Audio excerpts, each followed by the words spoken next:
And we're back for part 2 of Cambridge Inside Out. And I'm still Robert Winters, and it is still November 19th, 2024. Um, I wanted to talk just a little bit more about some of the matters having to do with the boards and commissions for the city, only because it's actually kind of an interesting tale right now. Uh, the up to just a few weeks ago, we had only, I think we were down to about two um, boards and commissions that were seeking members. And then there was been this flurry uh, of opportunities, including a new one today. I think I'm not sure if the transit, I'm just going to go from the bottom up because it's more or less chronologically from when they appeared. So the Transit Advisory Committee, uh, which talks about, public transportation and what have you.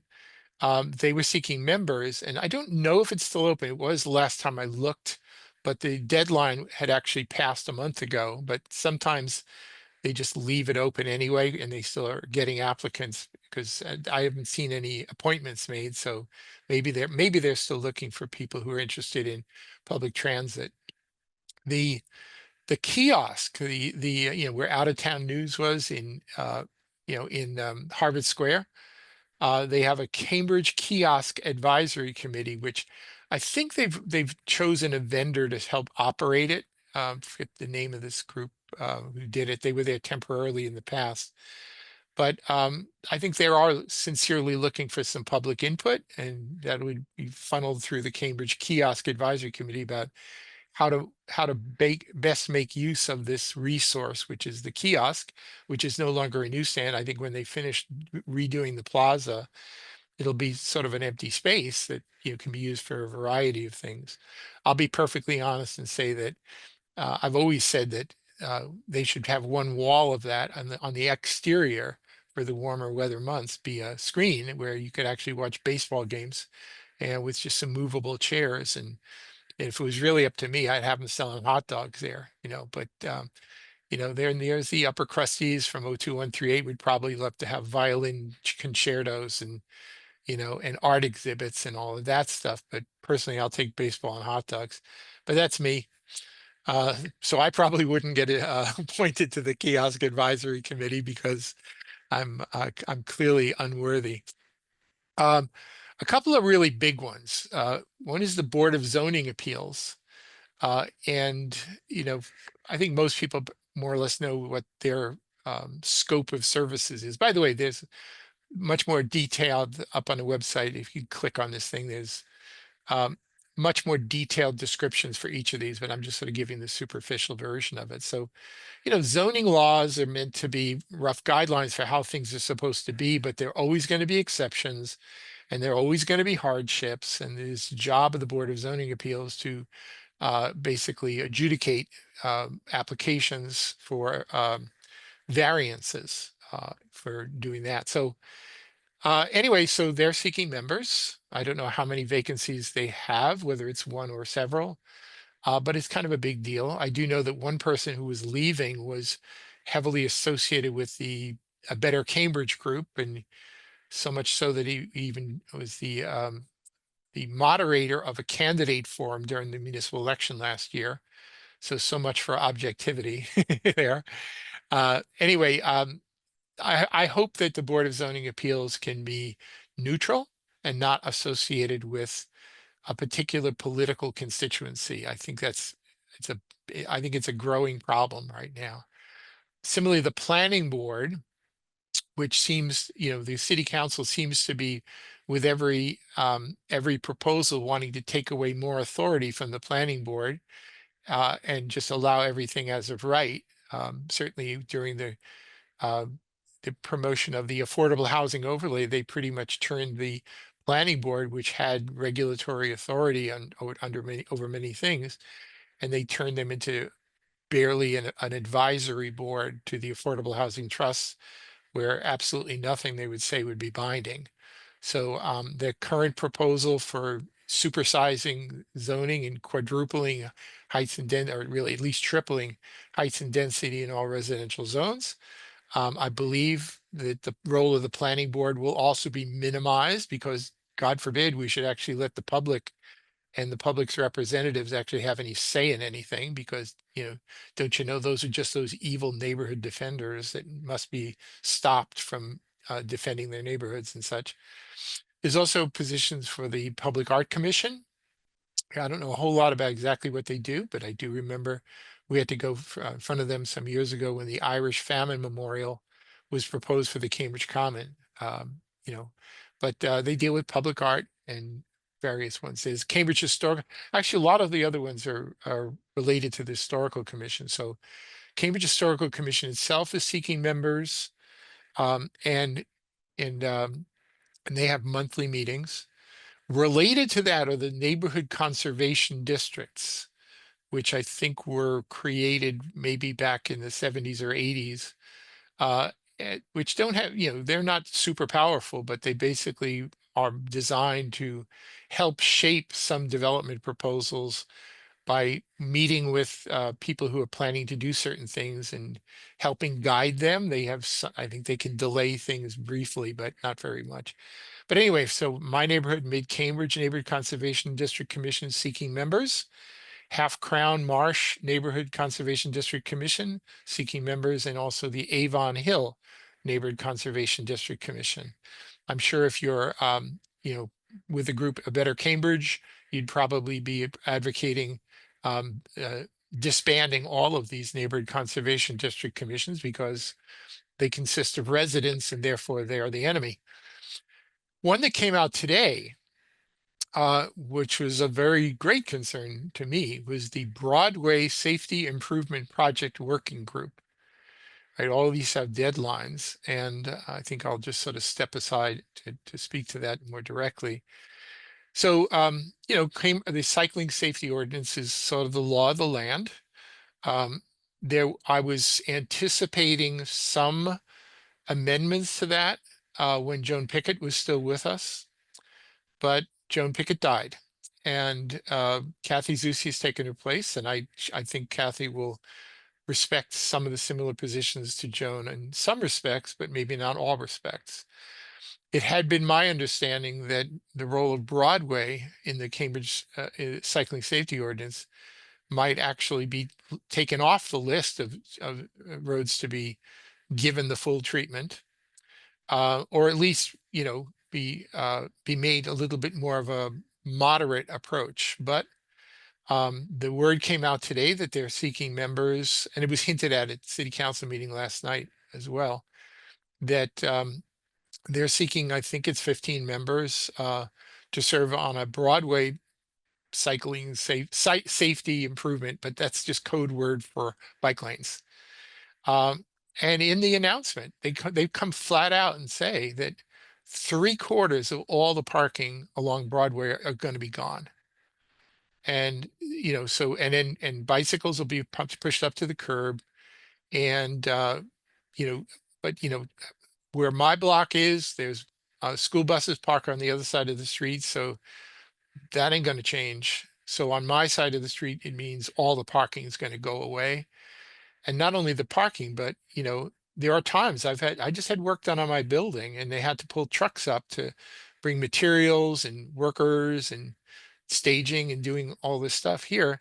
I don't think that would have even been possible because they would say, sorry, you can't even pull up a tool truck anymore because don't you know that might be blocking the damn bike lane, So there are a lot of us who have a lot of concerns. I'm kind of glad I'm doing some of the work on my house now because if I tried to do it in another year and a half, it probably would become impossible. In fact, even getting contractors to work might become impossible because they say we can't even access the sites, So I'm not happy about what's coming down the pike, you know, uh, so to speak. And in a better world, maybe I'd say, well, I should apply to be on the Broadway safety improvement group. But honestly, I'm sure this is a done deal. And the whole purpose of this committee will simply be to meet and say yes to the things the city staff has already decided must be. And And I don't think I'd be very shocked if people are even appointed to it who have a contrary point of view. And I think a lot of people who do have contrary point of views, if they had their druthers, whatever a druther is, they would probably advocate for amending the cycling safety ordinance, but they'll be told in day one that's not an option. So who knows? So maybe, this is, I think they're scheduled to meet in 2025 into 2026. And then sometime later in 2026 is when they're scheduled to rather radically change Broadway. Be interesting to see what happens down around Lamplighter Brewery, where, not only is there parking down there, but there's also trucks have to pull up. And there's often a truck there. In fact, it's often sort of awkward because even automobile traffic and bike traffic, anybody sort of has to get around this thing. And what are they going to just say, get the hell out of here, take your operation to Somerville? Well, Somerville's just as bad, quite honestly. So I don't know really what's going to happen. And Broadway is not uniform. It's wider and some portions and narrow in other portions.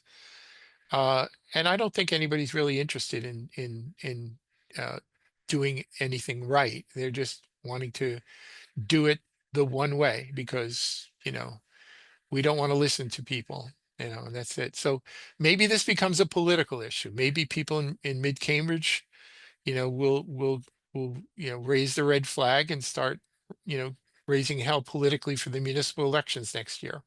I don't know.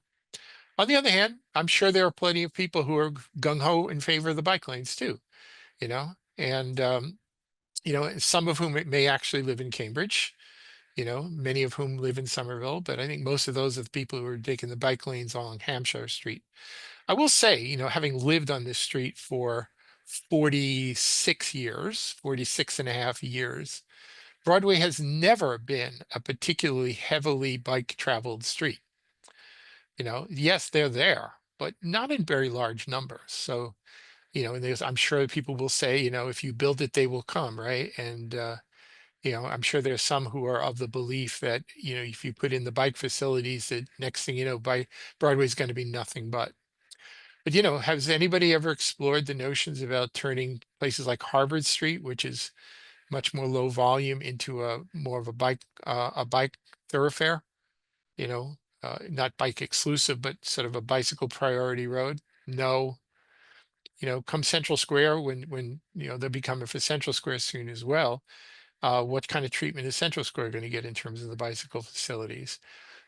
I think if it was up to the people at Public Works, they would all be sidewalk level.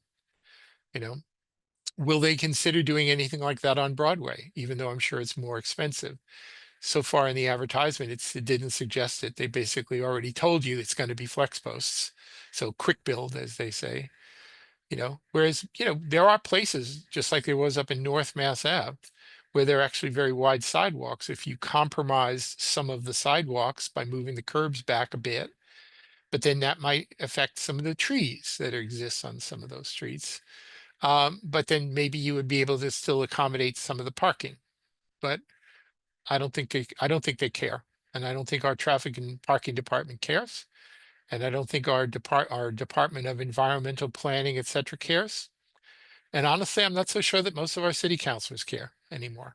You know, as long as they get their name on that little slate card from Cambridge Bike Safety, that's all that they really care about. So anyway, I guess I spoke my piece on that issue. Not for the first time and not for the last time, to be sure. There are a few other things. Actually, one other thing that came up last night at City Council, actually came up the meeting 2 weeks prior, was when they did the Nexus study, which is a required study for determining what would be the justification for so-called linkage payments for per square feet for new commercial development. So I think that currently it's something like $33 and something per square foot above, and I think they put a threshold above and beyond 30,000 square feet. So, only for relatively larger projects. But some have suggested that these linkage fees now are actually putting a really cold water on development potential. So now, it was even suggested back then that in addition to the linkage fee, which is exclusively for affordable housing projects now, that there could be one for job training. So there was a city council order which was long coming. It was not a surprise about writing a home rule petition to allow Cambridge to set up a jobs training trust, or words to that effect, that would then be funded potentially out of linkage fees as well. Now I actually think that's a noble thought. I think that I've always felt that the idea of linking residents, especially people who are born and raised here, to the local economy and finding ways so that they can live here comfortably for their lives without getting priced out, because hopefully they get a good job, that's actually should be a really high priority. And we have workforce development. It's run out of human services programs, so these are all good things. But it was already said, like, well, if you have to if you have to borrow any of the money from the affordable housing portion of this fee in order to fund the jobs training trust, that's like a non-starter. You can't do that. So I think so Mark McGovern, I don't know if he was being facetious or not, but he said, well, I think it's a great idea. So maybe next year after the Nexus study, we can increase the linkage fee to $45 per square foot. And I said, well, that'll just kill every piece of commercial development completely. But got to be righteous. You got to do all these wonderful things. Um, so anyway, I thought it was interesting, and and we'll see where it goes. I think where it stands right now, they're going to probably once they get the language, file a home rule petition to at least set up the trust, which is essentially like setting up a bank account and all the legal mechanisms. And then the later question comes about whether they would fund it. I think Councilor Toner said, well, wouldn't this be an immediate incentive if we're going to once we create the bank account, that we have to fund it? And then there would be pressure to do things. I think that all of this requires a Nexus study. The last one was done in 2019. I think City Manager Yan Huang said that there will be another Nexus study initiated this coming year. And then we'll see. We'll see where it goes. Maybe they'll decide that the current linkage fee is too high, and it's putting, it's basically making projects that might otherwise not pencil out anymore, and maybe they have to adjust it downward. I don't know. We'll see. But anyway, another study is coming. So anyway, that was one of the things that came up. Let's say the big item, which again, I've alluded to this. Literally, the big item is the thing that it keeps being sold by the ABC people as ending exclusionary zoning. But what it really is allowing multifamily homes in all residential zones of the city, which very few people I know object to. But what it really is, it has nothing to do with ending exclusionary zoning. It has to do with dramatically increasing the allowable heights and densities in all residential zones, because all residential zones will become rolled into a single residential zone. I mean, I'm guided, where I live is guided by pretty much by the C1 residential zoning district, which allows a 0.75 FAR. The current proposal would dramatically increase that. And it would not only in residence C1, but what are currently residence A, residence B, residence C, which is big in Cambridgeport, as well as residence C1. That's really what this is about. And they had a meeting this afternoon, which I don't remember this. I think this one might have not allowed public comment. I think there was another one recently where they did allow public comment, coming in later in November, I believe, and into December. There will be a few more where it's all in front of the ordinance committee. And then the big question is there going to be just an effort to rush this through so that it's way in advance of next year's municipal election, so that it'll be far back in the rearview mirror? Though I don't think I mean, if this goes through as it's currently written, I think you're going to see some incredible outrage happening in some of the lower density parts of the city. because they weren't given an option of saying, well, would you be okay with a modest increase in density? Basically, they'll be going to like, you know, instead of FAR, I don't think they want to do things in terms of FAR, floor area ratio, so much anymore, but in areas that have like 0.4 or 0.5 FAR, they'll effectively be jumping up to, I believe it'd be something like triple that, if for all intents and purposes. If you're allowing in a place that's largely two-story buildings, 2.5-story buildings, and you're basically saying you're going to be okay from that. You got to be okay now with 6+ story apartment buildings with little or no setbacks, front, side, or rear, right? And they're going to be dropping these boxes in parts of the city that are, relative, single family homes, 2-family homes, even some triple deckers are basically going to get dwarfed by what's being proposed. Will there be political backlash from that? Yeah, you bet there will be. So take note, my friendly city councilors, you should expect that.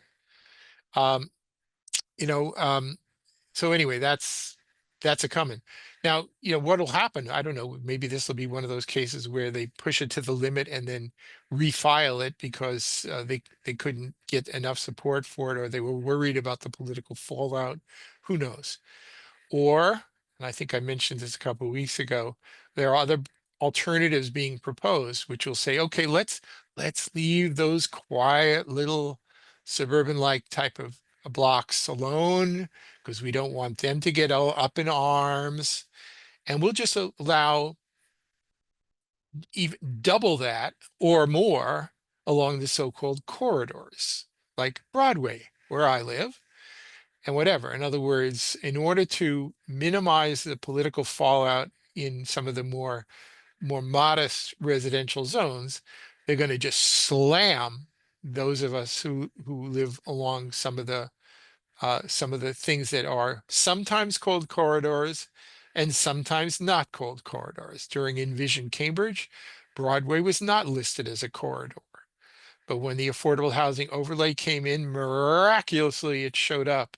And now it was a corridor, an AHO corridor, whereas they conveniently left out places like River Street and Western Avenue for clearly political reasons, you know. So I'm not feeling particularly trusting as to where this is going or what our elected officials are really up to. And I'm certainly very skeptical of what's happening with some of the staff people within the community development department who are, maybe they're just saying, well, we're just doing what the council told us to do. But the council didn't so much tell them what to do. A couple of councilors, specifically councilors Azim and Siddiqui, who are the co-chairs of the housing committee, basically said to the staff, hey, write it up. This is what we want, and when you throw in McGovern, who will say yes to anything, and Sabrina Wheeler, who has his own particular ideology about such things, then already are up to 4, and then it's a question of is it going to be 5 votes to basically ram through something that's going to cause a tremendous amount of response around the city. And for what? Because you think it's going to lower housing costs? Ha ha ha ha ha. Yeah, right. And I got a bridge I would like to sell you in Brooklyn. So anyway, so those are some of the things that are coming down. I think the last thing I wanted to just say in the last few minutes is that there was one topic of some great significance to me, because another committee that I wanted to be on and should have been on was the Charter Review Committee, except for the fact that there were a couple of political players on the city council who made it their business to exclude me. Yep, it's true. And anyway, so they went through their deliberations, came up with a charter recommendations, some of which I think were good and some of which I thought were horrible. And now it's before the city council, and there was a little bit of a flurry about charter related matters back in January, February, and a little bit onward. Government operations had meetings. I think there's supposed to be, there was at least some call to have some sort of a special committee formed of maybe a committee of the whole chaired by two counselors to basically to say, okay, what do we actually want to put on a ballot next year as far as a possible change in the charter? Uh, and but then, we're hearing nothing but crickets for a while, quite honestly, and I'm kind of wondering where we're going with that. You know, maybe we're just too focused on one political hot potato right now in the form of this massive upzoning, but I should say massive upzoning being disguised as ending exclusionary zoning, right? That maybe they just don't have enough room on their very large plate for talking about charter stuff yet. But it's got to come around sooner or later. I'm sure Councilor Nolan will not tolerate it going on too much longer, because she's the one who's sort of the most hot to trot about that particular issue. But I hope they do move forward on this and that they act rationally, you know. And again, I won't go into tremendous detail about this here, but there are a few things that need fixing, and there are a few, or maybe I would recommend fixing, and other things that I think they should leave absolutely alone. I mean, I absolutely think that leaving a strong city manager form of government in place is exactly the right thing to do. There's absolutely no rational basis for changing from that. Honestly, we've been using a city manager form of government since early 1940s, and it has brought us nothing but good things, with the exception of a few particulars, right? But the form itself of a city manager has actually been very good. We don't need some patronage-oriented strong mayor system where the mayor that gets elected and then pulls a Trump on us and basically appoints his loyalists to his or her cabinet. That's the last thing we need in Cambridge, is to go in that route here. But as I've said before, there are a few technical corrections to the way we do some of the election methods, the PR, not a big change, but just to allow so that it becomes ballot order independent. A general reformatting of the city charter, absolutely a good thing to do. There are a lot of things that are part of the way the city government works that are not strictly written into the charter that ought to be at least referenced in the charter. Things like the way we have a traffic department set up, the elections commission is part of a special act of the legislature, certain things related to the license commission, Cambridge Health Alliance, and even our election methods is referenced to chapter 54A, which actually doesn't, it's been repealed, but we still use it because it's grandfathered in. So anyway, there's a lot more I could say about what we should and shouldn't do, but I don't want to go on it anymore because we're just about out of time here. But maybe we should make the wall between city councilors and city staff a little more translucent. Anyway, leave it at that. See you later on Cambridge Inside Out.